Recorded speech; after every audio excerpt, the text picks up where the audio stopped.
Dynamic verb, static verb এবং mixed verb এই বিষয়গুলো আসলে কি, যে বিষয়গুলো থেকে আমাদের এসএসসি, এইচএসসি, অ্যাডমিশন, বিসিএস সহ বিভিন্ন প্রতিযোগিতামূলক পরীক্ষায় প্রায় প্রশ্ন এসে থাকে, কিন্তু আমরা অনেকেই এই বিষয়গুলো বুঝতেই পারি না। মনে রাখবেন, যে ভার্ব বা কাজগুলো করার জন্য ফিজিক্যাল অ্যাক্টিভিটির প্রয়োজন হয় বা এই যে এই শরীরটাকে নড়াচড়া করাতে হয়, ওই ভার্ব বা কাজগুলোকেই ডাইনামিক ভার্ব বলা হয়। যেমন আমি যখন হাঁটবো বা আমি যখন নাচবো তখন এই যে ফিজিক্যাল অ্যাক্টিভিটির প্রয়োজন আছে না ভাই, বা আমি যখন লিখবো, লেখার সময়ও কিন্তু শরীরটাকে নড়াচড়া করাতে হয়, অর্থাৎ ফিজিক্যাল অ্যাক্টিভিটির একটা প্রয়োজন আছে ভাই। তাহলে যে কাজগুলো করার জন্য ফিজিক্যাল অ্যাক্টিভিটির প্রয়োজন হয় বা শরীরটাকে নড়াচড়া করাতে হয়, ওই ভার্বগুলোকেই ডাইনামিক ভার্ব বলা হয়। তো আমি এখানে একটা ডাইনামিক ভার্বের লিস্ট দিয়ে রাখলাম, তোমরা একটু লিখে রাখবা।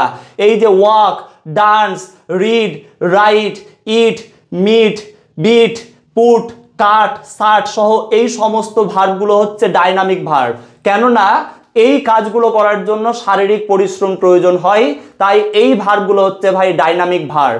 কিন্তু যে কাজগুলো করার জন্য শারীরিক পরিশ্রম প্রয়োজন হয় না, ফিজিক্যাল অ্যাক্টিভিটির প্রয়োজন হয় না বা শরীরটাকে নড়াচড়া করাতে হয় না, ওই কাজগুলোকে আবার স্ট্যাটিক ভার্ব বলা হয়।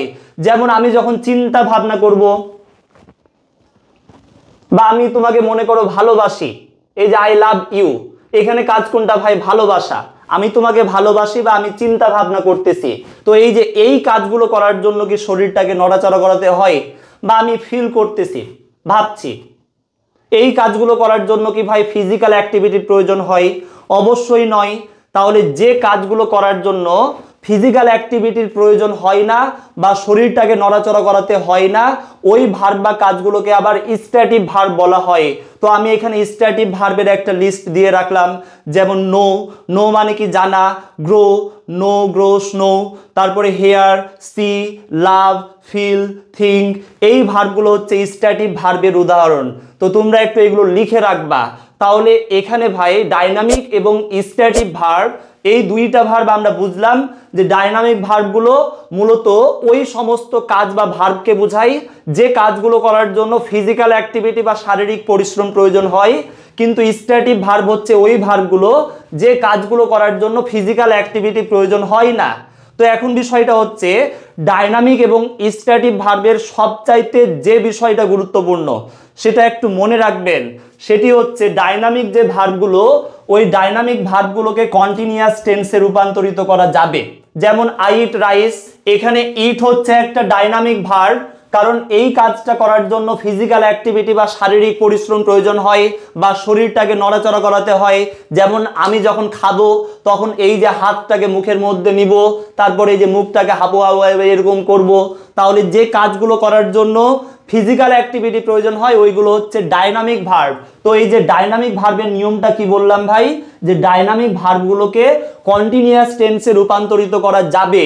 যেমন আমি যদি এই টেন্সটাকে প্রেজেন্ট কন্টিনিউয়াস টেন্সে রূপান্তরিত করতে চাই, তাহলে কি লাগবে ভাই? আই এর পরে একটা এম লাগবে, আই এম, আর ইটের সঙ্গে আইএনজি যুক্ত হবে, কারণ আমরা জানি প্রেজেন্ট কন্টিনিউয়াস টেন্সের স্ট্রাকচারটা কি? সাবজেক্ট প্লাস অ্যামিজার প্লাস ভার্বটির সঙ্গে আইএনজি যুক্ত করতে হবে। তাহলে এখানে আমরা বুঝতে পারলাম যে ডাইনামিক ভার্বগুলোকে কন্টিনিউয়াস টেন্সে রূপান্তরিত করা যাবে, তবে স্ট্যাটিক যে ভার্বগুলো আছে ওই স্ট্যাটিক ভার্বগুলোকে কন্টিনিউয়াস টেন্সে রূপান্তরিত করা যাবে না। যেমন এই যে লাভ, এখানে আমরা যে ভার্বটা দেখতে পাচ্ছি, লাভ মানে কি ভাই? ভালোবাসা। আই লাভ ইউ, আমি তোমাকে ভালোবাসি, এটা আমি তোমাকে বললাম। এই যে ভালোবাসা কাজটা করার জন্য শারীরিক পরিশ্রম কি প্রয়োজন হচ্ছে না, তাই এটা স্ট্যাটিক ভার্ব। তো এই যে এই স্ট্যাটিক ভার্বকে কন্টিনিউয়াস টেন্সে রূপান্তরিত করা যাবে না। তোমরা কি কখনো শুনেছো ভাই আই অ্যাম লাভিং ইউ? এটা কি কখনো শুনেছো? আই লাভ ইউ এটা অনেকেই শুনেছো, কিন্তু আই অ্যাম লাভিং ইউ এই কথাটা তোমরা কখনোই কারো মুখ থেকে শুনতে পাওনি। কেন শুনতে পাওনি? কারণটা হচ্ছে ভাই স্ট্যাটিক ভার্বগুলোকে কন্টিনিউয়াস টেন্সে রূপান্তরিত করা যাবে না।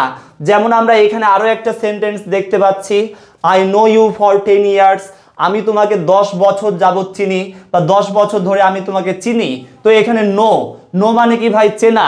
তো এই যে চেনা ভার্বটা এখানে কি? এটা অবশ্যই স্ট্যাটিক ভার্ব, আমি তোমাকে চিনি। তো এই যে চেনার জন্য কি শারীরিক কোনো পরিশ্রম করতে হয়? অবশ্যই নয়। তাই এই ভার্বটাও একটা স্ট্যাটিক ভার্ব, তাহলে এই ভার্বটাকেও কন্টিনিউয়াস টেন্সে রূপান্তরিত করা যাবে না। কিন্তু এখানে দেখুন আমরা এই সেন্টেন্সটাতে ফর যুক্ত আছে দেখতে পাচ্ছি। তো আমরা একটা নিয়ম জানি যে ফর বা সিন্স যুক্ত থাকলে সেন্টেন্সের টেন্সটা হয়ে যায় প্রেজেন্ট পারফেক্ট কন্টিনিউয়াস টেন্স। এই নিয়মটা আমরা অনেকেই হয়তো জানি, অনেকেই জানো না, যে কোনো কাজ আগে শুরু হয়ে এখনো চলছে, চলমান আছে, ওইটা যদি বোঝায় তাহলে প্রেজেন্ট পারফেক্ট কন্টিনিউয়াস টেন্স হয়। আর প্রেজেন্ট পারফেক্ট কন্টিনিউয়াস টেন্সে ফর অথবা সিন্স যুক্ত থাকে।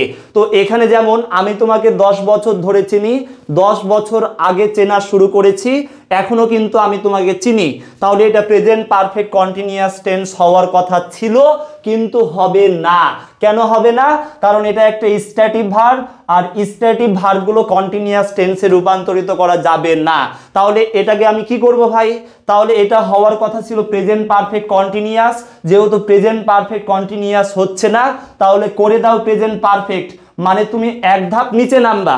হওয়ার কথা ছিল পাস্ট পারফেক্ট কন্টিনিউয়াস, কিন্তু পাস্ট পারফেক্ট কন্টিনিউয়াস হচ্ছে না, তুমি তাহলে পাস্ট পারফেক্ট করে দাও, মানে তুমি এক ধাপ নিচে নামবা। হওয়ার কথা ছিল প্রেজেন্ট কন্টিনিউয়াস, প্রেজেন্ট কন্টিনিউয়াস হচ্ছে না, তাহলে এক ধাপ নিচে নামলে কি হবে? প্রেজেন্ট ইনডিফিনিট হবে, অর্থাৎ তোমাকে এক ধাপ নিচে নামতে হবে। তাই এখানে যেটা প্রেজেন্ট পারফেক্ট কন্টিনিউয়াস টেন্স হওয়ার কথা ছিল, এটা আমরা যেহেতু করতে পারছি না, তাই এটাকে আমি প্রেজেন্ট পারফেক্ট টেন্সে রূপান্তরিত করে দিব। তাহলে উত্তরটা কি হবে? আই হ্যাভ, সাবজেক্টের পরে হ্যাভ দিব। কেন হ্যাভ দিলাম? কারণ প্রেজেন্ট পারফেক্ট টেন্সে সাবজেক্টের পরে হ্যাভ বা হ্যাজ যুক্ত হয়, আর হ্যাভ বা হ্যাজের পরে ভার্বের রূপটা হয় 3 নাম্বার। তো নোয়ের 3 নাম্বার কি হবে?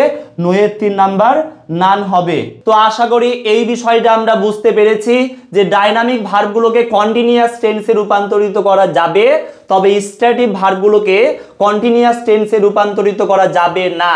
তবে এখানে অনেকেই আরেকটা বিষয় ভুল করে, আমি এখানে বললাম যে কন্টিনিউয়াস করা যাবে না, কিন্তু এটা কিন্তু আমি বলিনি যে আইএনজি যুক্ত করা যাবে না। অনেকেই এই ধারণাটা মাথার মধ্যে রাখো যে স্ট্যাটিক ভার্বগুলোর সঙ্গে আইএনজি যুক্ত করা যাবে না। ভাই আইএনজি যুক্তই মানে কিন্তু কন্টিনিউয়াস নয়। আইএনজি যুক্ত হয়ে জিরান গঠন করা যায়, প্রেজেন্ট পার্টিসিপল গঠন করা যায়।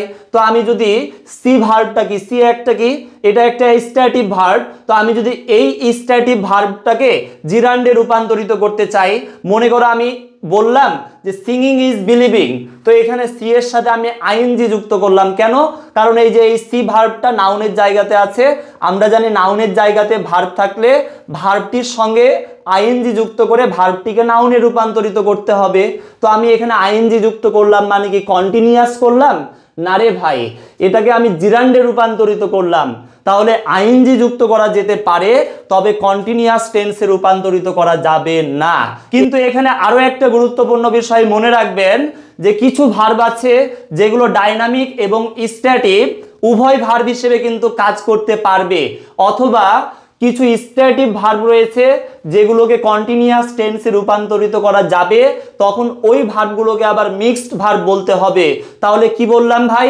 যে কিছু স্ট্যাটিক ভার্ব যেগুলোকে কন্টিনিউয়াস করা যাবে, আর কন্টিনিউয়াস যখন হবে তখন ওইগুলোকে আবার মিক্সড ভার্ব বলতে হবে।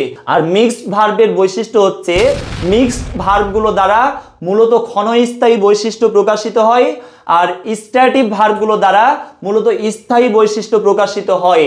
যেমন আমি একটা সেন্টেন্স বলছি, দিস ফ্রুটস টেস্ট ডেলিসিয়াস, তো এই যে ফলগুলো সুস্বাদু, এটা কিন্তু ফলগুলোর স্থায়ী বৈশিষ্ট্য, এই ফলগুলো সব সময় কিন্তু সুস্বাদু। কিন্তু আমি যদি বলি যে I am testing this fruits, I am testing this fruits মানে আমি এই ফলগুলো টেস্ট করতেছি। ভাই আমি কি এই যে টেস্ট করার কাজটা চিরকাল করতেই থাকবো? টেস্ট এটা কিন্তু আমি চিরকাল করছি না। তাহলে এটা যেহেতু আমি চিরকাল করছি না, এটা হচ্ছে একটা মিক্সড ভার্ব। কিন্তু ফলগুলো সুস্বাদু, এই যে ফলগুলো সুস্বাদু, এটা হচ্ছে ফলগুলোর একটা স্থায়ী বৈশিষ্ট্য। স্ট্যাটিক ভার্বের বৈশিষ্ট্য কি বললাম? স্থায়ী। তাহলে এটা হচ্ছে একটা স্ট্যাটিক ভার্ব। কিন্তু নিচের সেন্টেন্সটিতে আমরা যে টেস্ট ভার্বটা দেখতে পাচ্ছি, এটা এখানে মিক্সড ভার্ব। অথবা আমি যদি আরো একটা উদাহরণ বলি যে রিয়া লুকস বিউটিফুল, রিয়া এখানে সুন্দর। কে সুন্দর ভাই? রিয়া সুন্দরী। তাহলে রিয়ার কিন্তু এটা স্থায়ী বৈশিষ্ট্য। কিন্তু আমি যদি বলি যে the baby is looking at the moon, মানে বাচ্চাটি চাঁদের দিকে দেখিতেছে, তাকাইতেছে। তো এটা কি ভাই বাচ্চাটা কি চিরকাল তাকাইতেই থাকবে? অবশ্যই না।